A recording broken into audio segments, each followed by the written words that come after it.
നമ്മുടെ രാജ്യം ചേർത്തുവപ്പിന്റെ രാഷ്ട്രമാണ്, പകുത്തുവപ്പിന്റെ രാഷ്ട്രമാണ്, മഹാത്മജിയുടെ രാഷ്ട്രമാണ്. നമ്മുടെ രാജ്യം സ്വാമി വിവേകാനന്ദന്റെ രാഷ്ട്രമാണ്. സ്വാമി വിവേകാനന്ദൻ ചിക്കാഗോയിൽ പ്രസംഗിക്കുമ്പോൾ സംസാരിച്ചത് ഞങ്ങളുടെ ഭാഷയിൽ അഥവാ സംസ്കൃതത്തിൽ എക്സ്ക്ലൂഷൻ എന്നൊരു വേർഡ് തന്നെയില്ല. പകുത്തുവെക്കൽ ഞങ്ങൾക്കില്ല, എല്ലാവരെയും ഉൾക്കൊള്ളുന്നതാണ് ഞങ്ങളുടെ രാജ്യമെന്നാണ്. നമ്മുടെ രാജ്യത്തിന്റെ രാഷ്ട്രപിതാവായിരുന്ന മഹാത്മജിയുടെ വീട്ടിൽ സദാ ഒരു മുസല്ല വിരിഞ്ഞു കിടക്കുമായിരുന്നു. ആർക്കു വേണ്ടിയാണെന്നറിയുമോ? ബാങ്ക് കൊടുത്താൽ ആ സമയത്ത് കുമ്പിട്ട് നിസ്കരിക്കുന്ന മൗലാന മുഹമ്മദ് അലി ജൗഹറിന് വേണ്ടിയായിരുന്നു. മറന്നു പോകാൻ പാടില്ല. മഹാത്മജിയുടെ വീട്ടിലേക്ക് വരുമ്പോൾ മൗലാന മുഹമ്മദ് അലിയുടെ കയ്യിൽ ഒരു പ്രത്യേക വസ്ത്രമുണ്ടായിരിക്കും.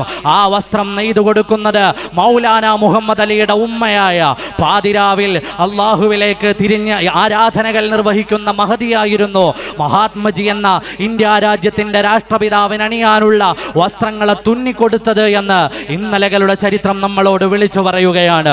ഈ പങ്കുവെക്കലിന്റെ ചരിത്രമാണ് നമ്മൾക്ക് ഈ രാജ്യത്തോട് പറയാനുള്ളത്. ഇന്ത്യ വിൻസ് ഫ്രീഡം എന്ന പുസ്തകത്തിലെ ഒരു വരി ഞാൻ ഉദ്ധരിക്കുകയാണ്. ഇന്ത്യ വിൻസ് ഫ്രീഡം എന്ന പുസ്തകം എഴുതിയത് ഇന്ത്യ രാജ്യത്തിന്റെ ആദ്യത്തെ വിദ്യാഭ്യാസ മന്ത്രിയായ മൗലാന അബുൽ കലാം ആസാദ് ആണ്. 940 മുതൽ ഇന്ത്യ രാജ്യത്ത് മറ്റൊരു രാഷ്ട്രം വേണമെന്ന ചിന്ത മാതാ സവർക്കറിന്റെയും അതുപോലെ മുഹമ്മദ് അലി ജിന്നയുടെയും തലയിൽ ഉടലെടുക്കുകയാണ്.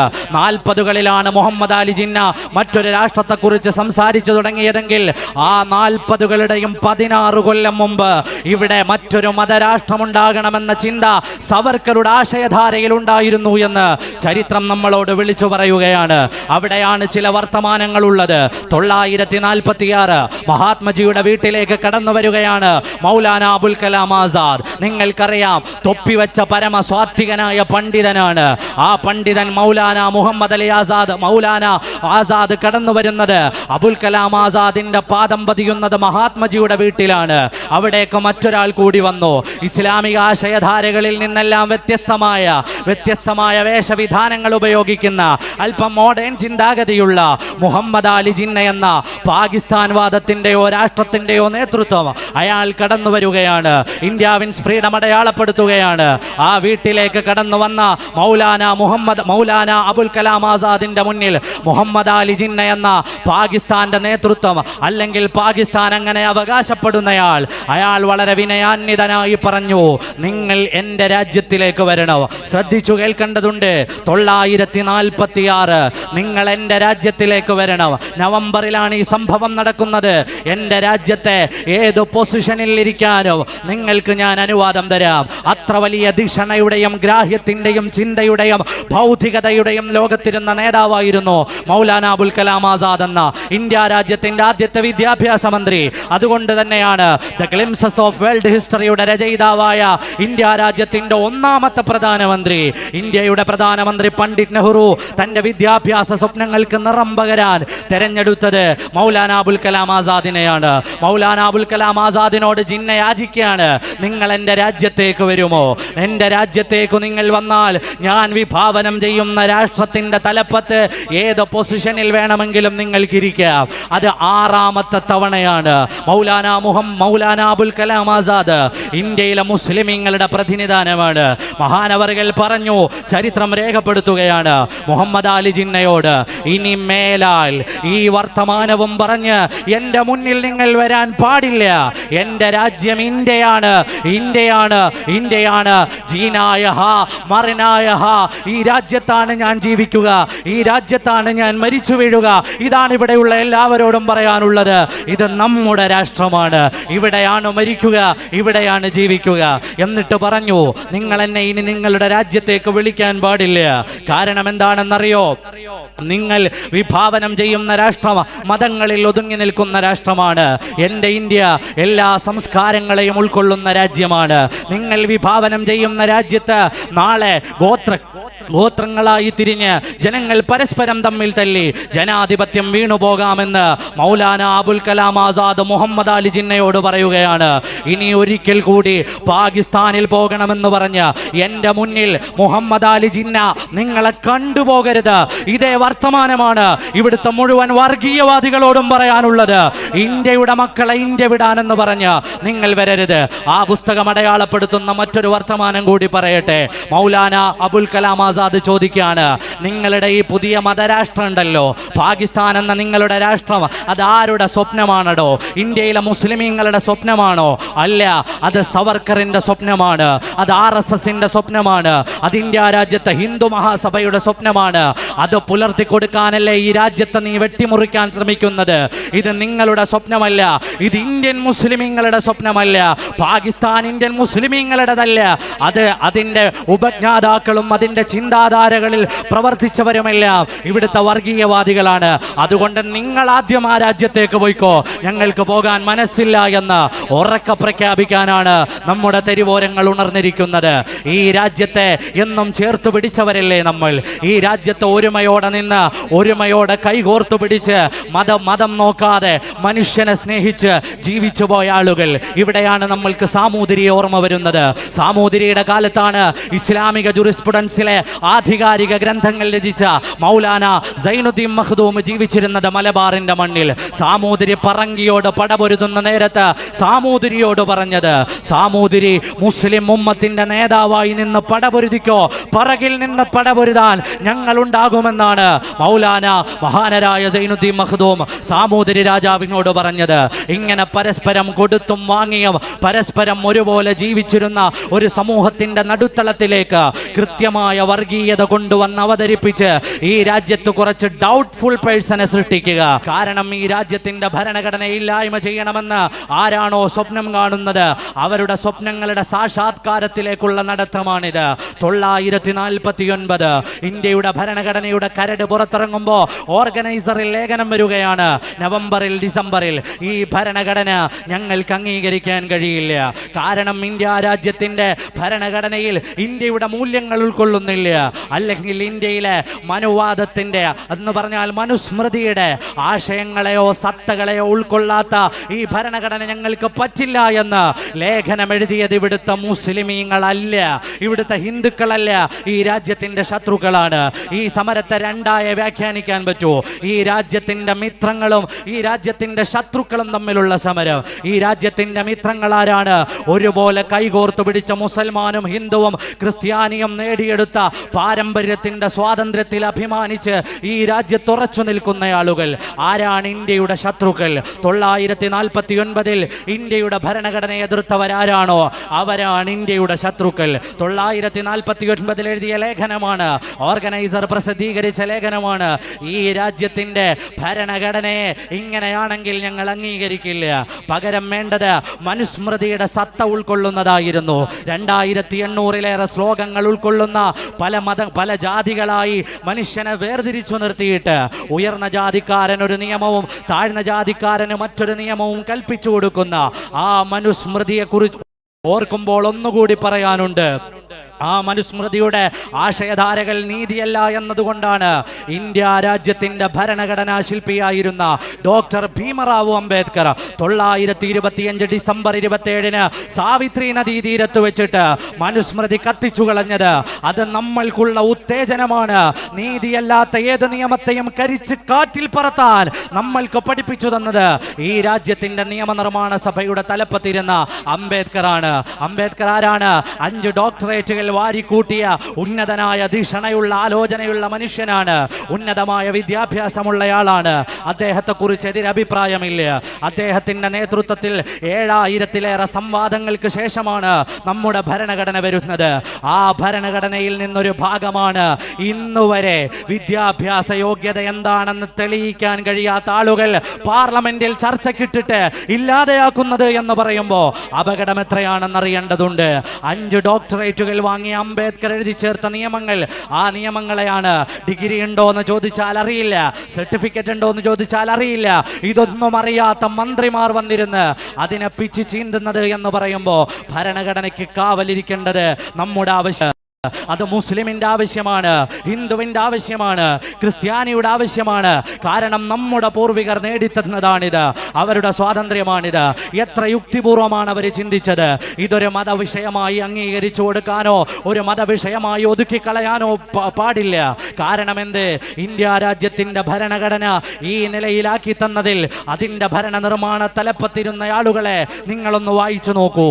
947 ഒരു രാജ്യത്തിന് സ്വാതന്ത്ര്യം ചോദിച്ചവർക്ക് 2 രാജ്യമായി വെട്ടിമുറിച്ച് തീർത്താൽ തീരാത്ത പകയും കണ്ണീരും നൽകി ഇവിടുന്ന് ബ്രിട്ടീഷുകാരൻ കുടിയിറങ്ങിയപ്പോ പാകിസ്ഥാൻ ഒരു മതരാഷ്ട്രമായി മാത്രം ഒതുങ്ങിപ്പോയപ്പോ ഇന്ത്യ രാജ്യത്തെ ജനങ്ങളില്ലേ, ഇന്ത്യ രാജ്യത്തെ ജനങ്ങളിനി ഏതു മതത്തിന്റെ വക്താക്കളായി ഏത് നിയമത്തിന്റെ കീഴിൽ ജീവിക്കണമെന്ന ചർച്ച വരുമ്പോ എത്ര പക്വമായിട്ടാണ് ഇവിടുത്തെ ഭരണഘടനാ നിർമ്മാണ സമിതികൾ തീരുമാനമെടുത്തത്. അവരുടെ അജയ്യമായ ആദർശബോധത്തിന്റെ ഉള്ളിൽ നിന്നാണ് we the people of India എന്ന് തുടങ്ങുന്ന ഇന്ത്യയുടെ ഭരണഘടനയുടെ പ്രിയാമ്പിൾ പിറക്കുന്നത്. മറന്നുപോകാൻ പാടില്ല. ആ ഭരണഘടന നിർമ്മിച്ചത് മുസ്ലിമീങ്ങളല്ല. ആ ഭരണഘടനാ സമിതിയിലുള്ളവരിൽ അധികവും ഹൈന്ദവരായ ആളുകളാണ്. അവരിതുണ്ടാക്കുന്നത് എപ്പോഴാണ് എന്ന ചരിത്രപരമായ യാഥാർത്ഥ്യങ്ങളെ കൂടി നമ്മൾ ബോധപൂർവം എടുക്കേണ്ടതുണ്ട്. ഈ നിയമനിർമ്മാണം നടക്കുന്നത് ഇന്ത്യ ഒരു ജനാധിപത്യ മതേതരത്വ സോഷ്യലിസ്റ്റ് രാഷ്ട്രമായി നിലനിർത്തണമെന്ന ചിന്തകൾ ആ രാജ്യത്തിന് വേണ്ട ആവശ്യമായ നിയമനിർമ്മാണങ്ങൾ എഴുതുമ്പോൾ അവർക്കറിയാം തൊട്ടടുത്ത രാജ്യമായ പാകിസ്ഥാൻ ഒരു മതരാഷ്ട്രമായി പ്രഖ്യാപിച്ചിട്ടുണ്ട്. എന്നിട്ട് പോലും അണുകിട വ്യത്യാസമില്ലാതെ ഈ രാജ്യത്തിൻ്റെ ഭരണഘടന ഇങ്ങനെ മനോഹരമാക്കി തന്നതിൽ ഒരുപാട് ആളുകളുടെ പങ്കുകളുണ്ട്. ഒരുപാട് പേനകളുടെ മഷി ചലിച്ചിട്ടുണ്ട്. എൻ്റെ പ്രിയമുള്ളവരെ, നമ്മൾ അറിയേണ്ടതുണ്ട്. നമ്മളെ പരസ്പരം തമ്മിൽ തെറ്റിക്കണം. നിയമപരമായി ഇന്ത്യയിലെ മുസ്ലിമിനെ ഡൗട്ട്ഫുൾ പീപ്പിളാക്കി മാറ്റി നിർത്തിയിട്ട് ഒരു 2ാം തരം പൗരന്മാരാക്കണം. ഈ ആശയധാരകൾ തുടങ്ങുന്നത് ഞാൻ ചരിത്രം വിസ്തരിക്കുകയല്ല. 935 ന്യൂറംബർഗ് മുതൽ ഇന്ത്യ രാജ്യത്തിൻ്റെ ഇന്നത്തെ അവസ്ഥ വരെ വളരെ മനോഹരമായി അഡ്വക്കേറ്റ് ഇവിടെ അവതരിപ്പിച്ചിട്ടുണ്ട്. നമുക്കറിയാം, ജൂതന്മാർക്ക് പൗരത്വമില്ല എന്ന് പറഞ്ഞവർ മ്യാൻമറിൽ 1982 മ്യാൻമറിന്റെ സിറ്റിസൺസ് ലോ കൊണ്ടുവരുന്നത്. അതേ നിയമത്തിനു ശേഷമാണ് ഈ പേരുള്ള NRC എന്ന നിയമം അവിടെ കൊണ്ടുവരുന്നത്. മ്യാൻമറിലെ മുസ്ലിമീങ്ങൾ എവിടെ നിന്നെങ്കിലും വേലിചാടി വന്നവരല്ല. 11ാം നൂറ്റാണ്ട് മുതൽ മുസ്ലിമീങ്ങൾ മ്യാൻമറിലുണ്ട്. ഒന്ന് വിസ്തരിച്ചു പറഞ്ഞാൽ മനസ്സിലാകും. ഇവിടെ നിന്ന് ഗൾഫ് നാടുകളുടെ പച്ചപ്പ് തേടി നമ്മൾ പറക്കുന്നതിന് മുമ്പ് നമ്മുടെ പൂർവ്വപിതാക്കന്മാർ പോയത് ബർമയിലാണ്. ആ ബർമയുടെ പുതിയ പേരാണ് മ്യാൻമർ. ആ മ്യാൻമറിലാണ് NRC നടപ്പാക്കുന്നത്. അതിൻ്റെ അവസാനം എന്ത് സംഭവിച്ചു? ലോകം കണ്ട ഏറ്റവും ക്രൂരമായ വംശഹത്യകളുടെ കഥ നടക്കുകയാണ്. അവിടുത്തെ ബുദ്ധ സന്യാസിയായ വിറാദുവിനെ ടൈം മാഗസിൻ അടയാളപ്പെടുത്തിയത് ടെററിസ്റ്റ് എന്നാണ്. അത്ര വലിയ മനുഷ്യന്റെ ചോരയുറഞ്ഞു പോകുന്ന ആ കഥകൾ കേട്ട് നമ്മൾ ഉറങ്ങുന്നത് നമ്മുടെ രാജ്യത്തിന്റെ സമീപത്തുള്ള മ്യാൻമറിൽ നിന്നാണ്. ആ മ്യാൻമറിൽ നടപ്പാക്കിയ നിയമം ഏതാണോ ആ നിയമത്തെയാണ് നമ്മുടെ പാർലമെന്റിലേക്ക് കൊണ്ടുവന്ന് വെച്ചിട്ടുള്ളത്. എൻ്റെ പ്രിയമുള്ള കേൾവിക്കാരെ, നമ്മുടെ രാജ്യം അപകടപ്പെടുമ്പോൾ ഓരോ പൗരന്റെ കയ്യിലും ഓരോ പൗരന്റെ മേലിലും ഒരുപാട് പ്രതീക്ഷകളും ഈ രാജ്യത്തെ താങ്ങി നിർത്തേണ്ട ചിന്തകളും ഉണ്ടാകേണ്ടതുണ്ട്. നമ്മുടെ രാജ്യത്തിന് നിലനിൽപ്പിന് വേണ്ടി നമ്മൾ ഈ രാജ്യത്തെ സാഹോദര്യത്തിൻ്റെയും സൗഹാർദ്ദത്തിൻ്റെയും ഇന്നലകളുടെ ചരിത്രം ഒരിക്കൽ കൂടി വായിക്കേണ്ട നേരമായിട്ടുണ്ട്. മലബാറിലെ മാപ്പിളമാരുടെ കലാപം 921 മലബാർ സമരത്തെ മാപ്പിളമാരുടെ കലാപമാക്കി മാറ്റിവെച്ചിട്ട് ഏതെങ്കിലും തരത്തിൽ രാഷ്ട്രീയ ലാഭങ്ങൾ ഉണ്ടാക്കാൻ ശ്രമിക്കുന്ന ആളുകളുണ്ട്. വയറ്റിൽ ഒരു അരപ്പട്ട കെട്ടി അതിൻ്റെ താഴത്തൊരു കഠാര കുത്തിയിറക്കി നടന്നുപോയ ആളല്ല വാരിയംകുന്നത്തെ കുഞ്ഞഹമ്മദാജി എന്ന് ഒരിക്കൽ കൂടി ചരിത്രത്തെ നമ്മൾ ഓർമ്മപ്പെടുത്തുകയാണ്. വാരിയംകുന്നന്റെ പ്രസിദ്ധമായ ഒരു പ്രസംഗമുണ്ട്. ആ പ്രസംഗത്തിൽ അദ്ദേഹം പറയുന്ന ഒരു വർത്തമാനമുണ്ട്. ആ വർത്തമാനമാണ് നമ്മുടെ നാട്ടിൽ നടക്കുന്ന ഈ സമരത്തെ പുറം നാടുകളിൽ കൊണ്ടുപോയി ഇതൊരു വർഗീയ കലാപമാക്കി മാറ്റിമറിക്കാൻ ചില ആളുകൾ ശ്രമിക്കുന്നുണ്ട്. ഇതൊരിക്കലും അങ്ങനെയല്ല. നിങ്ങളുടെ ഹൈന്ദവരായ സഹോദരങ്ങളെ നിങ്ങൾ ചേർത്ത് പിടിക്കൂ. ഈ സമരം നമ്മൾ ഒന്നിച്ച് ഈ രാജ്യം കീഴടക്കാൻ വന്നവന് നേരെ നടത്തിയ സമരമാണ്. ഇന്നലകളുടെ ചരിത്രം കേട്ട് തരിച്ചിരിക്കുന്ന നമ്മൾക്ക് ഒരു പക്ഷേ ഇത് അവസരമാണ്. മഹാത്മജിയാകാൻ, ഭഗത് സിംഗ് ആകാൻ, മൗലാന മുഹമ്മദ് അലി ആകാൻ, മൗലാന ഷൗക്കത്ത് അലിയാകാൻ, ഇന്ത്യ രാജ്യത്തിന്റെ ആത്മാവിന് വേണ്ടി ജീവൻ കൊടുക്കാൻ നമ്മൾക്ക് ചിലപ്പോൾ ദൈവം തരുന്ന അവസരമാണെങ്കിൽ ഒരുമിച്ച് ഈ രാജ്യത്തിന്റെ മതനിരപേക്ഷയ്ക്ക് വേണ്ടി, മതേതരത്വത്തിന് വേണ്ടി ജീവൻ വെടിയാൻ നമ്മൾ ഉണ്ടാകുമെന്ന പ്രഖ്യാപനങ്ങളാണ് നമ്മൾ ഈ തെരുവോരങ്ങളിൽ നടത്തുന്നത്. ഈ രാജ്യം ഇങ്ങനെ സുന്ദരമായി നിലനിൽക്കേണ്ടതുണ്ട്. നമ്മളുടെ ഭാവി, നമ്മളുടെ മക്കൾ, നമ്മളുടെ തലമുറകൾ ഒരുമിച്ചൊന്നായി കൈകോർത്ത് പിടിച്ച് സന്തോഷത്തോടെ ഇവിടെ വിഹരിക്കേണ്ടതുണ്ട്. അതിനെതിരെ വരുന്നവർ അവർ ഇന്ത്യയുടെ ശത്രുക്കളാണ്, അവർക്ക് ഇന്ത്യയുടെ ചരിത്രം അറിയില്ല. പല സ്ഥലത്തും വായിച്ചു. കേന്ദ്രമന്ത്രിയായ സഞ്ജീവ് ബാലനെ വരെ ഒരിക്കൽ വായിച്ചത് ഞാൻ ഓർക്കുന്നു. അയാൾ പറയുകയാണ്, ഇന്ത്യയിൽ ഇങ്ങനെ ഒരു നിയമം വരുമ്പോ ഹിന്ദുവും മുസ്ലിമും ഒക്കെ കൈകോർത്ത് പിടിക്കുമെന്ന് ഞങ്ങൾ വിചാരിച്ചില്ലപ്പോൾ. അത് നിങ്ങൾക്ക് ഈ രാജ്യത്തിന്റെ സ്വാതന്ത്ര്യ സമര ചരിത്രം അറിയാത്തത് കൊണ്ടാണ്. ഒരുമിച്ച് ചേർന്ന് കൈപിടിച്ചിട്ടാണ് ഞങ്ങൾ നടന്നത്. അന്ന് സായിപ്പിന് കിടക്ക വിരിച്ചത് കൊണ്ടാണ് നിങ്ങൾ ആ ചരിത്രം അറിയാതെ പോയത് എന്ന് ഒരിക്കൽ കൂടി ഓർമ്മപ്പെടുത്തുകയാണ്. ഇത് നമ്മുടെ രാജ്യമാണ്, ഇത് നമ്മുടെ രാജ്യമാണ് എന്നുറക്കെ പ്രഖ്യാപിച്ച് മനസ്സിൽ ഉറപ്പിക്കേണ്ട നേരമാണ്. നമ്മുടെ രാജ്യം നിലനിൽക്കട്ടെ. സുന്ദരമായ ഭാരതം അഖണ്ഡതകളും സാമൂഹികമായ മാന്യതകളും എല്ലാം നിലനിർത്തിക്കൊണ്ട് എല്ലാവരെയും വകവെച്ചു കൊടുത്ത് എല്ലാവർക്കും വേണ്ടി തുറന്നിട്ടിരിക്കുന്ന സ്വാമി വിവേകാനന്ദന്റെ വാക്കുകളുണ്ട്. വേദനിക്കുന്നവർക്ക് വന്നു കയറാനുള്ള ഭൂമിയാണ് ഞങ്ങളുടെ രാഷ്ട്രമെന്ന്. ആ രാഷ്ട്രമായി നമ്മുടെ രാജ്യം നിലനിൽക്കട്ടെ. എൻ്റെ പ്രിയമുള്ളവരെ, നമ്മൾ ആലോചിക്കേണ്ടതുണ്ട്. നമ്മുടെ ചുറ്റുപാടുകളിൽ വർഗീയത പടർന്നുകൊണ്ടിരിക്കുന്ന കാലഘട്ടത്തിൽ നമ്മളാകുന്ന മനുഷ്യർക്ക് ബാധ്യതകളേറെയുണ്ട്. കാരണം എന്താണ്? നിങ്ങളിവിടെ കേട്ട പ്രസംഗമില്ലേ? ആ പ്രസംഗത്തിൽ പലതവണ പരാമർശിച്ചു കുറിതൊട്ട ഒരു സ്ത്രീയെക്കുറിച്ച്. കാക്കമാർ തൊടാതിരിക്കാനാണത്രേ കുറി തൊട്ടിരിക്കുന്നത്. ഒരു സാധാരണ വീട്ടമ്മയാണ് ആ വർത്തമാനം പറയുന്നത്. അവരെ കേൾക്കുമ്പോഴൊക്കെ എനിക്ക് ഓർമ്മ വരുന്നത് എർണാപെത്രി എന്ന ജർമ്മനിയിൽ ജീവിച്ച ഒരു സ്ത്രീയാണ്. നാസി കാലഘട്ടത്തിൽ എർണാപെത്രി എന്നൊരു സ്ത്രീ ജീവിച്ചു. 943 6ഓളം വരുന്ന 8 ജൂതന്മാരായ കുട്ടികളെ അവർ വെടിവെച്ചു കൊന്നു.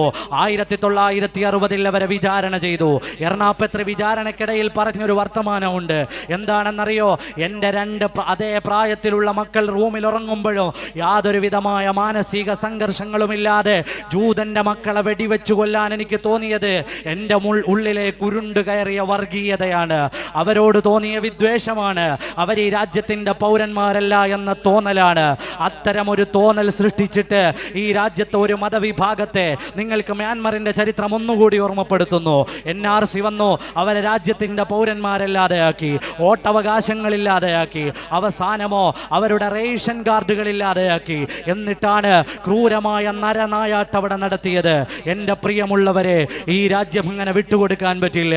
കാരണം ഇത് വക്കം അബ്ദുൽ ഖാദറിന്റെ രാഷ്ട്രമാണ്. ആരാണ് വക്കം അബ്ദുൽ ഖാദർ എന്നറിയോ? ഇവിടെ കേട്ടില്ലേ, 6 തവണ ബ്രിട്ടീഷ് അധികാരികൾക്ക് ഐ ബെഗ് ടു യു, ഞാൻ നിങ്ങളോട് യാചിക്കുന്നു എന്ന് സവർക്കർ കത്തെഴുതിയപ്പോ ഈ രാജ്യത്തിന് വേണ്ടി ഇന്ത്യയിലെ രാജാക്കന്മാർ എങ്ങനെയാണ് ബ്രിട്ടീഷുകാരെ കൈകാര്യം ചെയ്യുന്നത്? 1700 എണ്ണിക്കയിലെ ട്രഗേഡ് യൂണിവേഴ്സിറ്റിയിൽ ആഡ്രി ഡ്രസ്കിയുടെ ഗവേഷണ ഗ്രന്ഥമുണ്ട്, Aurangzeb the man and myth. എൻ്റെ ശബ്ദം കേൾക്കുന്നവരൊക്കെ ഒരാവർത്തി വായിക്കേണ്ട ഗ്രന്ഥമാണ്. അതിൽ പറയുന്നുണ്ട്, ഔറംഗസീബ് തകർത്തതിനേക്കാൾ കൂടുതൽ ക്ഷേത്രങ്ങളെ ഇവിടെ വെച്ചു കൊടുത്തിട്ടാണ് പോയിട്ടുള്ളത്. ഔറംഗസീബിന്റെ ചരിത്രം പറയാണ്, ഇന്ത്യയിൽ ആരാണോ വിരോധികളുള്ളത് അവരെ മുഴുവനും ഹൈന്ദവ വിരോധികളാക്കിയത് ഒരു ചരിത്രം എഴുതാൻ വേണ്ടി പേനയുന്തിയ വാടക എഴുത്തുകാരുടെ എല്ലാം ലക്ഷണമായിരുന്നു. അങ്ങനെയാണ് ടിപ്പു ഹിന്ദുക്കൾക്ക് പറ്റാത്തയാളായത്. അങ്ങനെയാണ് ഔറംഗസീബ് അല്ലെങ്കിൽ മതാന്തകനായി മാറിയത്. അങ്ങനെയാണ് ശിവജിയെ കുറിച്ച് വായിക്കുമ്പോൾ മുസ്ലിമീങ്ങൾ കറപ്പ് തോന്നാൻ തുടങ്ങിയത്. പാടില്ല. ശിവാജിയുടെ ചരിത്രത്തിന്റെ പിന്നാമ്പുറങ്ങളിൽ മുസൽമാന്മാരുടെ പേരുകൾ അടയാളപ്പെടുത്തിയിട്ടുണ്ട്. അന്ന് ബ്രിട്ടീഷുകാരന്റെ അതേ തന്ത്രമാണ് ഇന്ന് നമ്മുടെ രാജ്യത്ത് നടക്കുന്നത്. Divide and rule. ഒരുമിച്ചു നിന്നാൽ ഒന്നും ചെയ്യാനാകില്ല എന്ന തിരിച്ചറിവിൽ നിന്നാണ് നമ്മളെ പിളർത്തി മാറ്റിയിട്ട് പരസ്പരം തമ്മിലടിക്കുന്നവരാക്കി മാറ്റാനുള്ള ശ്രമങ്ങൾ ആരംഭിക്കുന്നത്. ജാഗരൂകരായി കാത്തിരിക്കേണ്ടതുണ്ട്. നമ്മളുടെ നാട് ഇന്നലെ വരെ സാമ്പത്തികമായി ഇടപെട്ടുകൊണ്ടിരുന്നത്, പടപൊരുതിക്കൊണ്ടിരുന്നത് ജർമ്മനിയോടും ഇറ്റലിയോടും ചൈനയോടുമൊക്കെ ആണെങ്കിൽ ഇന്ന് നമ്മളൊരു ദരിദ്ര രാഷ്ട്രത്തിലെ അംഗങ്ങളാണ്. അമേരിക്കയുടെ പുതിയ കണക്കുകൾ നമ്മളോട് പറയാണ്, ഇന്ന് നമ്മൾ പടപൊരുതുന്നത് ബംഗ്ലാദേശിനോടാണ്, ശ്രീലങ്കയോടാണ്. നമ്മൾ മറന്നു പോകരുത്. ഒരു ഭാഗത്ത് ഈ മതത്തിന്റെ പേരിലുള്ള ഭിന്നതകളെ അവതരിപ്പിച്ച് മറുഭാഗത്ത് രാജ്യം മുഴുവനും വിറ്റഴിക്കുമ്പോൾ മുസോളനി ഓർമ്മ വരികയാണ്. മുസോളനി പറഞ്ഞൊരു വർത്തമാനമുണ്ട്, സ്റ്റേറ്റും കോർപ്പറേറ്റ്സുകളും ഒരുമിച്ച് കൂടിയിട്ട് ഈ രാജ്യത്തെ മുഴുവനും വിലക്കെടുക്കുന്ന ഒരവസ്ഥയെക്കുറിച്ച് ഒരു പ്രഭാഷണത്തിൽ അയാൾ അടയാളപ്പെടുത്തുന്നുണ്ട്. അതേ അവസ്ഥ ഇന്ത്യ രാജ്യത്തേക്ക് വരുമ്പോൾ എൻ്റെ പ്രിയമുള്ളവരെ, മതമുള്ളവരെ, മതമില്ലാത്തവരെ, എന്നെ കേൾക്കുന്നവരെ, ഈ നമ്മുടെ രാജ്യത്തിന് വേണ്ടി ഒരുമിച്ചൊന്നായി നിൽക്കേണ്ടത് നമ്മുടെ ആവശ്യമാണ് എന്ന തിരിച്ചറിവ് വേണ്ടതുണ്ട്. നമ്മൾക്ക് ഈ രാജ്യത്ത് സുന്ദരമായി ജീവിക്കാൻ നാം പടപൊരുതേണ്ടതുണ്ട്. ആ 190 കൊല്ലക്കാലം പടപൊരുതിയിട്ടാണ് നമ്മുടെ പൂർവികർ ഈ സ്വാതന്ത്ര്യം നമ്മൾക്ക് നേടിത്തന്നത്. അന്ന് അവരോടൊപ്പമില്ലാതിരുന്നവരാണ് ഇന്നും നമ്മളോടൊപ്പമില്ലാത്തത്. അതുകൊണ്ട് അവർക്കെതിരെ പടപൊരുതാൻ ആശയങ്ങളും ആവിഷ്കാരങ്ങളും കലകളും സാഹിത്യങ്ങളും വേണ്ടതുണ്ട്. കാരണം ഇവിടെ എല്ലാവരും ദേശവിരോധിയാണ്, ദേശദ്രോഹിയാണ്. നിങ്ങൾ ആലോചിച്ചു നോക്കൂ, ഒരാളെ ദേശദ്രോഹിയാകാൻ ഒന്നും വേണ്ട, ഒരു വര മതി, ഒരു വരി മതി, ഒരു വാക്കുമതി. നിങ്ങൾ കണ്ടില്ലേ, അടൂർ ഗോപാലകൃഷ്ണൻ എന്ന പ്രശസ്തനായ ഇന്ത്യ രാജ്യം അറിയപ്പെടുന്ന, ലോകതലത്തിൽ അറിയപ്പെടുന്ന സിനിമാ പ്രവർത്തകൻ രാജ്യദ്രോഹിയാണ്. അരുന്ധതി റോയ് രാജ്യദ്രോഹിയാണ്. അങ്ങനെ കയ്യിലെണ്ണിയാൽ തീരാത്ത ഹർഷുമന്ദറടക്കം എനിക്ക് തോന്നിപ്പോവുകയാണ് അഡ്വക്കേറ്റിന്റെ പ്രസംഗം കേട്ടിട്ട് 2 ദിവസം കഴിഞ്ഞാൽ ഇവരും രാജ്യദ്രോഹിയാണ്, ഞാനും രാജ്യദ്രോഹിയാണ് ഓൾറെഡി. എൻ്റെ പ്രിയമുള്ളവരെ, ലോകം മുഴുവനും രാജ്യത്തിൻ്റെ ഉള്ളിൽ മുഴുവനും രാജ്യദ്രോഹികളെ സൃഷ്ടിക്കുകയാണ്. വർത്തമാനം പറഞ്ഞു പോയാൽ പിറ്റേന്ന് രാജ്യദ്രോഹിയാണ് എന്ന വർത്തമാനം വരുന്നത് അവിടെയാണ്. ഇന്ത്യൻ ദേശീയത എന്താണെന്നറിയേണ്ടത്. ഗവൺമെന്റിനെ വിമർശിച്ചാൽ അത് രാജ്യദ്രോഹമല്ല, ദേശീയതയുടെ ഒരു പാർട്ട് മാത്രമാണ് ഗവൺമെന്റ്. ഇന്ത്യൻ ദേശീയത അടയാളപ്പെടുത്തിയ ഇന്ത്യ രാജ്യത്തിന്റെ നിർമ്മാണാത്മക പ്രവർത്തനങ്ങളിൽ പങ്കുചേർന്ന എല്ലാവരും എഴുതിയിട്ടുണ്ട്. ഒരു ചരിത്രം അറിയുമോ? അവസാനത്തെ ഉപവാസങ്ങളിൽ ഒന്ന് മഹാത്മജി നടത്തിയത് പാകിസ്ഥാന് വേണ്ടിയാണ്. ഭാഗ്യം ഇന്നായിരുന്നുവെങ്കിൽ മഹാത്മാഗാന്ധി രാജ്യദ്രോഹിയാണ് എന്ന് നമ്മൾ പറയേണ്ടി വരും. ചരിത്രത്തിന്റെ ഇന്നലകളെ മനസ്സിലാക്കേണ്ടതുണ്ട്. കാരണം മഹാത്മജി തുറന്ന മനുഷ്യനാണ്. പാകിസ്ഥാൻ്റെതെന്നോ ഇന്ത്യയുടേതെന്നോ ഉള്ള പ്രശ്നങ്ങളല്ല ഇപ്പോൾ പറഞ്ഞത് നിങ്ങൾ കേട്ടിട്ടില്ലേ? രക്തമുറ്റു വീഴുന്ന സ്വാതന്ത്ര്യത്തിന്റെ രാത്രികളിൽ പഞ്ചാബിലും നവഖാലിയിലും നടന്നുപോയ ആ മനുഷ്യന് അവസാന നാളുകളിൽ പടപൊരുതിയത്, അവസാന നാളുകളിൽ ഉപവാസമിരുന്നത്, ഇന്ത്യ പാകിസ്ഥാനുള്ള കുറച്ച് പൈസ കൊടുക്കാൻ വേണ്ടി നിശ്ചയിച്ചിരുന്നത്, അതിൽ നിന്ന് കുറച്ച് തുക കൂടി ബാക്കി കൊടുക്കാനുണ്ടായിരുന്നു. അത് കൊടുക്കണം എന്ന് പറഞ്ഞിട്ടാണ് ഇന്ത്യയുടെ രാഷ്ട്രപിതാവ് ഇന്ത്യ എന്താണ് എന്ന് ലോകത്തടയാളപ്പെടുത്തിയത്. കശ്മീരിലേക്ക് വരികയാണ്. കശ്മീരിനെ എന്തിനാണ് വെട്ടിമുറിച്ചത്? ILP ഇന്നർ ലൈൻ പെർമിറ്റിനെ കുറിച്ച് ചർച്ച ചെയ്തു. കശ്മീരികളോട് ഈ നിലപാടെടുക്കുന്ന നേരത്ത് ഭരണഘടനാപരമായി തന്നെ പ്രത്യേകമായ വിഭാഗമായി ഇന്ത്യ രാജ്യത്തിന്റെ നേതൃപദവി അലങ്കരിച്ചിരുന്നവർ, അവർ കൊടുത്ത പദവിയാണ് കശ്മീരിനുള്ളത്. ആ പദവി എന്താണെന്ന് VK കൃഷ്ണമേനോൻ അടക്കമുള്ളവർ UNOയിൽ പോയി ലോകത്തെ ബോധ്യപ്പെടുത്തിയതാണ്. ആ പദവിയെയാണ് ഒരു രാത്രി കൊണ്ട് സസ്പെൻഡ് ചെയ്ത് കളഞ്ഞത്. അവിടെ പറഞ്ഞത് ഒരു രാജ്യം ഒരു നിയമമെന്നാണ്. ഒരു രാജ്യം ഒരു നിയമമെന്ന് പറഞ്ഞ് കശ്മീരിനെ വെട്ടിമുറിച്ചവരാണ് ഇന്ന് നോർത്ത് ഈസ്റ്റ് സംസ്ഥാനങ്ങളെ മുഴുവനും വെട്ടിമുറിക്കുന്നത്. നോർത്ത് ഈസ്റ്റ് സംസ്ഥാനങ്ങളിലേക്ക് കടന്നു ചെല്ലാൻ കഴിയുന്നില്ല. ഇങ്ങനെ നമ്മുടെ രാജ്യം അപകടപ്പെട്ടുകൊണ്ടിരിക്കുമ്പോൾ നാം ഒരുമിച്ചു നിൽക്കേണ്ട നേരമാണ്, നമ്മൾ ഒരുമിച്ചു നിൽക്കേണ്ട നേരമാണ് എന്നുറക്കെ പ്രഖ്യാപിക്കേണ്ട സമയമാണിത്.